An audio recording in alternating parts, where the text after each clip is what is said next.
दोस्तों आज की इस वीडियो के अंदर हम प्रश्नावली 8.3 के पूरा क्वेश्चन हल करने वाले हैं। तो अगर आपको केवल ये 6 फार्मूला पता है और आपको ये पता है कि इन फार्मूलों का यूज कैसे किया जाता है, तो आप इस प्रश्नावली को बहुत ही आसान तरीके से हल कर सकते हैं, क्योंकि ये पूरा प्रश्नावली केवल इन्हीं 6 फार्मूलों पर बेस्ड है। तो अगर आपको इन 6 फार्मूलों का कैसे यूज किया जाता है ये नहीं पता है, तो आप लोग यहाँ पे प्रश्न को हल करते समय आप लोग बहुत ही अच्छी तरह से समझ जाएंगे, ठीक है ना। तो इस वीडियो के अंदर हम लोग सीरियल वाइज सभी क्वेश्चन को हल करेंगे और उन सभी क्वेश्चन को हल करते समय हम लोग जो छोटी छोटी बेसिक चीज़ें होती हैं उन सभी चीज़ों को सीखते भी चलेंगे, ठीक है ना। और अगर आप अपना टाइम बचाना चाहते हैं, जैसे मान लीजिए आपको सभी क्वेश्चन आ रहा है और केवल आपको ये 5वां क्वेश्चन नहीं आ रहा है, ठीक है ना, तो आप डायरेक्ट 5वां क्वेश्चन पे भी आ सकते हैं। इस वीडियो के टाइटल पे क्लिक करिए। जब टाइटल पे क्लिक करेंगे तो वो डिस्क्रिप्शन बॉक्स खुल जाएगा। तो उस डिस्क्रिप्शन बॉक्स में आपको क्वेश्चन संख्या लिखा हुआ दिखेगा। उस क्वेश्चन संख्या के पहले जो टाइमिंग है उस टाइमिंग पे क्लिक करेंगे तो आप डायरेक्ट उस वाले क्वेश्चन पे पहुंच जाएंगे, ठीक है ना। तो इस तरीके से आप अपना टाइम बचा सकते हैं। लेकिन मैं आपको यही सलाह दूंगा कि ये वीडियो थोड़ी लंबी ज़रूर है, लेकिन आप पूरा इसे ज़रूर देखिए, क्योंकि मैंने प्रश्न केवल हल नहीं कराया बल्कि प्रश्न को हल करते समय जो कॉन्सेप्ट होता है उसे भी मैंने सिखाया है, छोटी छोटी चीज़ें भी, ठीक है ना। तो ये बहुत ही महत्वपूर्ण वीडियो है। तो चलिए देर न करते हुए वीडियो शुरू करते हैं। तो सबसे पहला क्वेश्चन देखते हैं। तो इस पहले क्वेश्चन में कहा जा रहा है कि निम्नलिखित का मान निकालिए, ठीक है ना। तो इसका पहला क्वेश्चन है sin 18 अंश बटे cos 72 अंश। तो इन सभी क्वेश्चन में आपको मैं एक ट्रिक बताता हूँ। जैसे मान लीजिए यहाँ पे इन दोनों कोणों का योग कितना आ रहा है, इन दोनों कोणों का योग 90 अंश आ रहा है। देखिए 8 2 10 7 1 8 1 9 90 अंश आ रहा है। तो जहाँ पे भी दो कोणों का योग 90 अंश आता है वहाँ पे आप लोग समझ लीजिए कि आपको इन्हीं 6 फार्मूलों का यूज करके उसे हल करना है, ठीक है ना। केवल आपको इतना ट्रिक पता होना चाहिए। जैसे मान लीजिए यहाँ पे इन दोनों को जोड़ेंगे तो 90 अंश आएगा, इसको भी जोड़ेंगे तो 90 अंश आएगा, इन दोनों को भी जोड़ेंगे तो 90 अंश आता है, ठीक है ना, और इन दोनों को भी जोड़ेंगे तो 90 अंश आता है। तो इस तरीके से इन सभी में आपको यही 6 फार्मूलों का यूज करना है। तो चलिए पहले क्वेश्चन की तरफ बढ़ते हैं। तो इसका पहला क्वेश्चन है sin 18 अंश बटा cos 72 अंश, ठीक है ना। तो देखिए इन दोनों का योग 90 अंश आता है, तो हम लोग साइन को cos में बदल सकते हैं या फिर cos को sin में बदलेंगे, ठीक है ना। दोनों तरीके से हल किया जा सकता है। तो हम लोग इसे देखिए क्या लिख सकते हैं, इसे हम लोग लिखेंगे sin 90 अंश माइनस 72 अंश, यानी कि sin 18 अंश को sin 90 अंश माइनस 72 अंश लिख सकते हैं। 90 अंश में से 72 घटाएंगे तो ये 18 अंश आता है, ठीक है ना। तो इस तरीके से कोई परिवर्तन नहीं हुआ और ये हो जाएगा cos 72 अंश, ठीक है ना। और आपको फार्मूला यहाँ पे दिख रहा होगा, इसमें देखिए sin 90 अंश माइनस a बराबर कितना है, cos a के बराबर है। तो यहाँ पे देखिए sin 90 अंश यहाँ पे हो गया और a यहाँ पे हो गया। तो इस तरीके से ये हो जाएगा cos a और a की जगह 72 है तो ये हो जाएगा cos 72, फिर पूरे का बटा cos 72 अंश। तो ये देखिए दोनों सेम वैल्यू है, ये कट के 1 आ जाएगा, ठीक है ना। तो इस तरीके से इसका आंसर 1 हो गया। दूसरा क्वेश्चन है tan 26 अंश बटा cot 64 अंश, ठीक है ना। तो आप इन दोनों का भी योग करेंगे तो ये 90 अंश आता है। तो हम लोग tan को cot में बदलेंगे तो ये हमारा हो जाएगा tan। अब देखिए 26 अंश को लिख सकते हैं 90 अंश माइनस 64 अंश।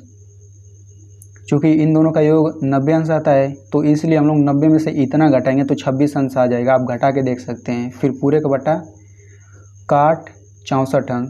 तो यहाँ से देखिए tan 90 अंश माइनस a बराबर कितना होता है, cot a होता है और a की जगह 64 है तो ये हो जाएगा cot 64 अंश बटा cot 64 अंश।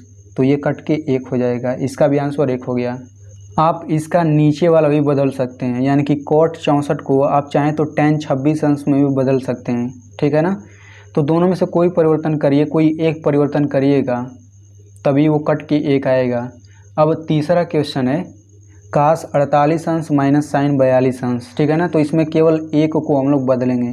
तो यहाँ पे देखिए इन दोनों का योग आता है 90 अंश, तो हम लोग इसको sin में बदल देते हैं। तो ये हो जाएगा cos 90 अंश माइनस 42 अंश। 90 में से 42 घटाएंगे तो 48 आ जाएगा। ये हो जाएगा माइनस sin 42 अंश। तो इस तरीके से cos 90 अंश माइनस a बराबर हो जाएगा sin a, यानी कि sin 42 अंश माइनस sin 42 अंश, तो ये दोनों सेम वैल्यू होती है, ये आ जाएगा 0। चौथा क्वेश्चन है कोसेक 31 अंश माइनस सेक 59 अंश, ठीक है ना। तो यहाँ पे इन दोनों का योग आता है 90 अंश। तो कोसेक को हम लोग सेक में बदल देंगे या फिर सेक को कोसेक में बदलेंगे, केवल एक ही को बदलेंगे, इसको हम लोग बदलते हैं। तो ये हो जाएगा कोसेक 90 अंश माइनस 59 अंश, इतने को इतना लिख सकते हैं, ये हो जाएगा माइनस सेक 59 अंश। अब देखिए कोसेक 90 अंश माइनस ए बराबर हो जाएगा सेक ए, यानी कि सेक 59 अंश फिर माइनस सेक 59 अंश, तो ये घट के 0 आ जाएगा। तो इस तरीके से पहले क्वेश्चन के ये चारों क्वेश्चन हल हो गए। अब चलिए बढ़ते हैं दूसरे क्वेश्चन की तरफ। तो दूसरे का पहला क्वेश्चन है tan 48 अंश गुणा tan 23 अंश गुणा tan 42 अंश गुणा tan 67 अंश। इसे हमें हल करके दिखाना है कि ये 1 के बराबर है, ठीक है ना। तो सबसे पहले हम लोग बायां पक्ष लिखते हैं LHS, और LHS को हम लोग हल करके RHS के बराबर दिखा देंगे। अब हम लोग सबसे पहले देखेंगे किन दो कोणों का योग 90 अंश आता है। तो ये यहाँ पे देखिए 48 में अगर हम लोग 23 जोड़ें तो ये 90 अंश नहीं आता है, 48 में अगर हम लोग 42 जोड़ें तो ये 90 अंश आता है। तो हम लोग इन दोनों को पास पास लिख लेते हैं। तो ये हो जाएगा tan 48 अंश, ये हो जाएगा इंटू tan 42 अंश, ठीक है ना। अब देखिए 23 अंश में 67 जोड़ेंगे तो ये भी 90 आता है, तो इसको भी पास में लिख लेते हैं। tan 23 अंश इंटू tan 67 अंश, ठीक है ना। अब इसके बाद से देखिए, अब किसी एक को हम लोग बदल देंगे। तो हम लोग यहाँ पे देखिए tan 48 अंश को लिखेंगे tan 90 अंश माइनस 42 अंश। 90 अंश में से 42 घटाने पर 48 आ जाता है, फिर ये ऐसे ही लिख लेंगे tan 42 अंश, फिर इंटू। अब देखिए इसको भी हम लोग बदल देते हैं, तो ये हो जाएगा tan 90 अंश माइनस 67 अंश, फिर इंटू इसे ऐसे ही लिख लेते हैं tan 67 अंश। अब देखिए 90 में से 67 घटाने पर ये 23 अंश आ जाता है, ठीक है ना। अब यहाँ पे देखिए tan 90 अंश माइनस ए बराबर हो जाएगा cot ए, यानी कि काट 42 अंश, फिर इंटू ये हो जाएगा tan 42 अंश, इंटू यहाँ पे भी ये हो जाएगा tan 90 अंश माइनस 67 अंश बराबर हो जाएगा काट 67 अंश, फिर इंटू tan 67 अंश। अब इसके बाद से आप लोगों को पता है कि जो tan cot एक दूसरे के उल्टे होते हैं, यानी कि काट 42 अंश को हम लोग 1/tan 42 अंश लिख सकते हैं, या फिर tan 42 अंश को 1/काट 42 अंश लिख सकते हैं। तो किसी एक को उल्टा कर देते हैं, तो काट 42 को हम लोग लिखेंगे 1/tan 42 अंश, फिर इंटू ये ऐसे ही लिख लेंगे tan 42 अंश, फिर इंटू यहाँ पे भी कॉट को हम लोग लिख लेंगे 1/tan 67 अंश इंटू tan 67 अंश। तो ये दोनों कट जाएगा, 1 आ जाएगा, ये भी कट के 1 हो जाएगा। तो सभी 1 का गुणा करेंगे तो ये 1 आ जाएगा। तो आप लोग देख सकते हैं 1 जो है इसका दाहिना पक्ष है, तो हम लोग इसे लिखेंगे RHS, यानी कि हमने LHS से हल करके RHS पे ला दिया है। तो इस तरीके से ये जो समीकरण है ये सही हो जाएगा, यानी प्रूव हो गया। अब चलिए बढ़ते हैं दूसरे क्वेश्चन की तरफ। तो दूसरा क्वेश्चन है cos 38 अंश इंटू cos 52 अंश माइनस sin 38 अंश इंटू sin 52 अंश बराबर 0 हमें दिखाना है। तो सबसे पहले LHS वाला पद लिख लेते हैं। अब देखिए हमने LHS वाला पद लिख लिया। अब इसके बाद हमें क्या करना है, तो देखिए इन दोनों का योग 90 अंश आता है और इन दोनों का योग भी 90 अंश ही आता है।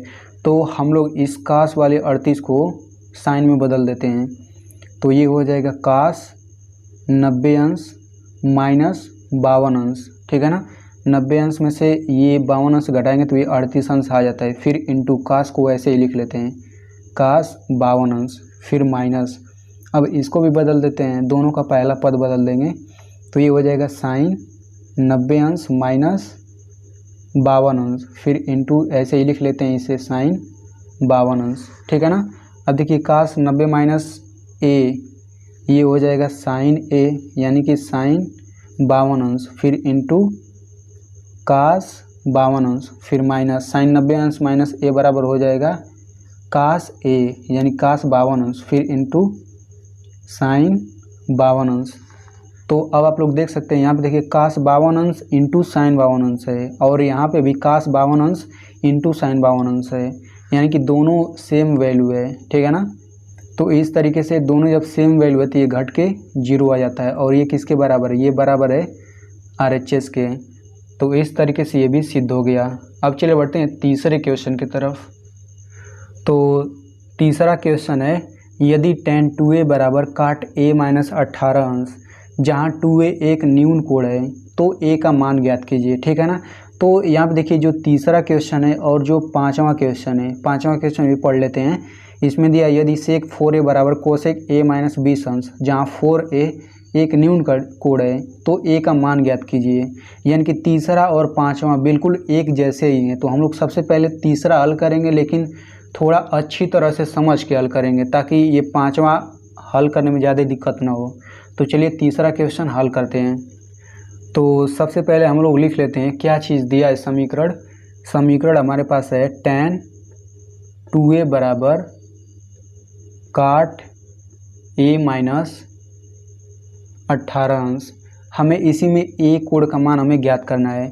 तो ये देखिए काट के अंदर ये पूरा कोण है, ठीक है ना। ये काट के अंदर ये पूरा कोण है कोष्टक वाला, और यहाँ पे भी पूरा ये अंदर का कोण है, ठीक है ना। तो हम लोग करते क्या है, इसके बाद ये tan है तो हम लोग tan को काट में बदल देंगे, या फिर ये जो काट है इसको हम लोग tan में बदल देंगे। यानी किसी एक को हम लोग बदलेंगे, हमें दोनों को बराबर करना है। यानी tan है तो काट में इसको कर देंगे, तो दोनों काट और काट दोनों हो जाएगा। तो इसे बदलने के लिए हम लोग क्या करेंगे, सबसे पहले इसे लिखेंगे काट 90 अंश माइनस 2a, ठीक है ना। इतना लिख सकते हैं क्योंकि काट 90 अंश माइनस a बराबर होता है tan a। तो a की जगह 2a है तो इसीलिए हम लोग यहाँ 2a लिखेंगे, ठीक है ना। तो इतने को इतना लिखने के बाद ऐसे इसको हम लोग उतार लेते हैं, cot a माइनस 18 अंश, ठीक है ना। अब इसके बाद से देखिए दोनों ओर काट लगा हुआ है, तो जब ऐसे होता है तो हम लोग अंदर का कोण बराबर कर सकते हैं। यानी कि ये दोनों बराबर तभी हो सकते हैं जब ये अंदर का कोण आपस में बराबर हो, ठीक है ना। तो हम लोग लिखेंगे 90 अंश माइनस 2a बराबर a माइनस 18 अंश, ठीक है ना। आपको हो सकता है कि ये अंदर का कोण हमने ये बराबर कैसे दिखा दिया, ये आपको हो सकता है समझ में ना आता हो। तो चलिए इसे हम लोग एक एग्जाम्पल से समझ लेते हैं। तो इसे समझने के लिए हम लोग एग्जाम्पल लेते हैं। मान लीजिए हमारे पास एक काट यक्स बराबर काट 18 अंश, ठीक है ना। तो यहाँ पे देखिए दोनों के बाहर काट और काट लगा हुआ है, तो ये समीकरण तभी बराबर होगा जब इसके अंदर के दोनों कोण बराबर हों। तो इस तरीके से हम लोग कह सकते हैं यक्स बराबर 18 अंश, और अगर आप यक्स बराबर 18 अंश इसमें रखते भी हैं तब भी दोनों बराबर आता है। काट 18 अंश बराबर काट 18 अंश, ठीक है ना। तो बिल्कुल यही प्रक्रिया हम लोग इसमें करते हैं। तो ये पूरा यहाँ से लेकर यहाँ तक कोण है, और ये भी पूरा यहाँ से लेकर यहाँ तक कोण है। तो ये दोनों बराबर तभी होगा जब इसके अंदर के दोनों कोण बराबर होंगे। तो हमने वही बराबर कर दिया है। अब हम लोग a का मान निकालते हैं। तो ये हो जाएगा 90 अंश, ये माइनस 18 अंश है तो ये इधर लाएंगे तो ये हो जाएगा प्लस 18 अंश बराबर, इधर दाहिने पक्ष में a बचेगा और इसे भी पक्षांतर कर लेते हैं तो ये हो जाएगा 2a। तो 90 में 18 जोड़ेंगे कितना आएगा, ये आता है 108 अंश आ जाएगा, ठीक है ना, बराबर 3a। तो अब हम लोग यहाँ से a का मान निकालते हैं। तो a बराबर हो जाएगा 108 अंश बटा 3। तो ये हो जाएगा 3 छक्का 18, सॉरी ये हो जाएगा 3 त्रिका 9, 3 छक्का 18, यानी कि a बराबर हो गया 36 अंश। तो इस तरीके से तीसरा क्वेश्चन हल हो गया। तो चलिए इसी के साथ हम लोग पाँचवा क्वेश्चन हल कर लेते हैं, उसके बाद हम लोग 4 वाला क्वेश्चन हल करेंगे। तो पाँचवा क्वेश्चन है, यदि सेक 4a बराबर कोसेक a माइनस 20 अंश, जहाँ 4a एक न्यून कोण है तो a का मान ज्ञात कीजिए। तो बिल्कुल वैसे ही इसको भी हल करना है। तो सबसे पहले हमारे पास क्या दिया गया है, हमारे पास दिया गया है सेक 4a बराबर कोसेक a माइनस 20 अंश, हमारे पास इतना दिया गया है। तो हम लोग सेक को कोसेक में बदल देते हैं। तो ये हो जाएगा कोसेक 90 अंश माइनस 4a, इतना लिख सकते हैं क्योंकि कोसेक 90 अंश माइनस a बराबर होता है सेक a, और a की जगह 4a है दोनों जगह। तो इस तरीके से इतना हो गया, और ये हो जाएगा कोसेक a माइनस 20 अंश। तो यहाँ पे देखिए दोनों पक्षों में कोसेक कोसेक लगा है, इसका मतलब ये दोनों बराबर तभी होंगे जब इसके अंदर के दोनों कोण बराबर हों। तो हम लोग अंदर के कोण को बराबर कर लेते हैं। 90 अंश माइनस 4a बराबर a माइनस 20 अंश। अब इसके बाद से ये हो जाएगा 90 अंश प्लस इधर -20 अंश है तो इधर होगा +20 अंश बराबर a प्लस ये दाहिने पक्ष में हो जाएगा 4a। तो इसे जोड़ेंगे तो ये आ जाएगा 110 अंश बराबर 5a। तो a का मान हो जाएगा 110 अंश बटा 5, यानी कि 5 दूना 10, 5 दूना 10। तो a बराबर इस तरीके से 22 अंश आ गया। ठीक है ना। अब चलिए बढ़ते हैं 4 क्वेश्चन की तरफ। तो इस 4 वाले क्वेश्चन में कहा जा रहा है कि tan a बराबर काट b, तो सिद्ध कीजिए कि a प्लस b बराबर 90 अंश। तो इसमें हमारे पास दिया गया है tan a बराबर काट b दिया गया है। तो हम लोग किसी एक को बदल देते हैं, यानी कि tan को काट में बदलें या फिर इस काट वाले को tan में बदल दें।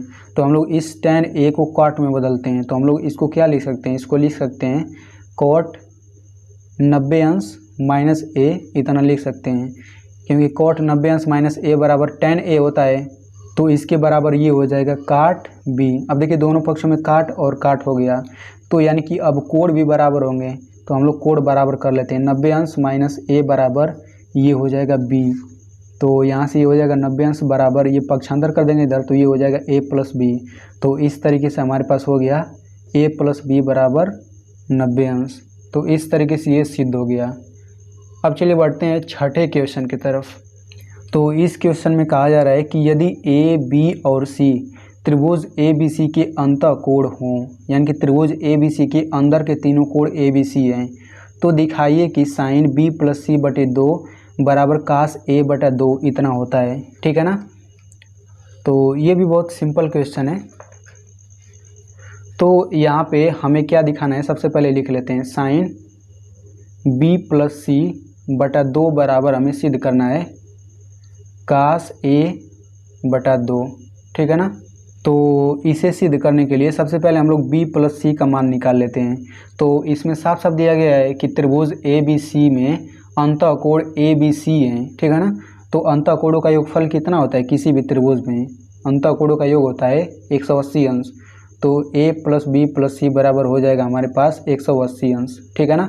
तो b प्लस सी का मान निकाल लेते हैं। तो ये हो जाएगा b प्लस सी बराबर a को इधर पक्षांतर कर देंगे, तो ये हो जाएगा 180 अंश माइनस a। तो b प्लस सी के जगह हम लोग इतना रख लेते हैं। तो इसमें हम लोग रखेंगे, सबसे पहले LHS लिख लेते हैं। LHS बराबर साइन b प्लस सी बटा 2।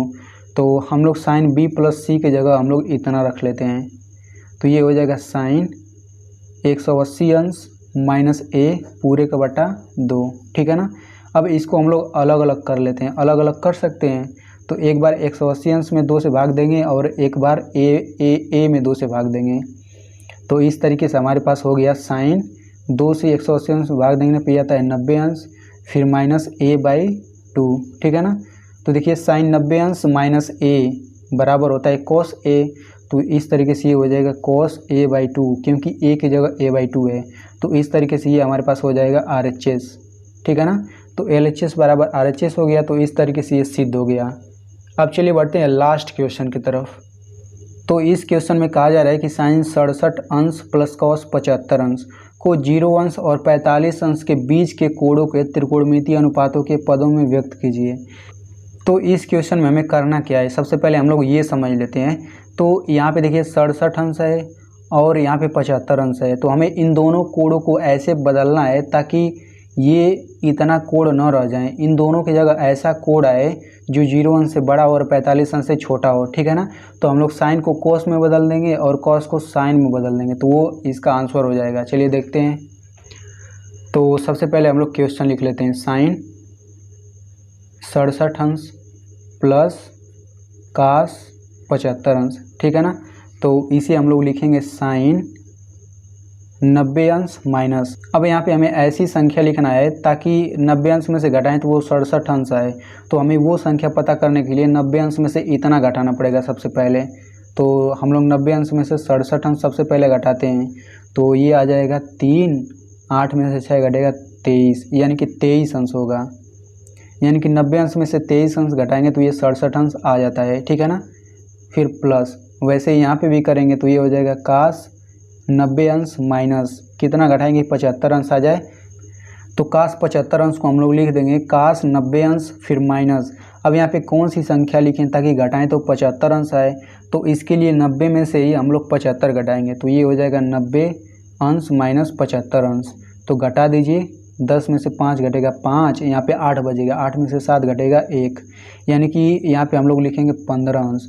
तो 90 अंश में से 15 अंश घटाएंगे तो ये आता है 75 अंश, ठीक है ना।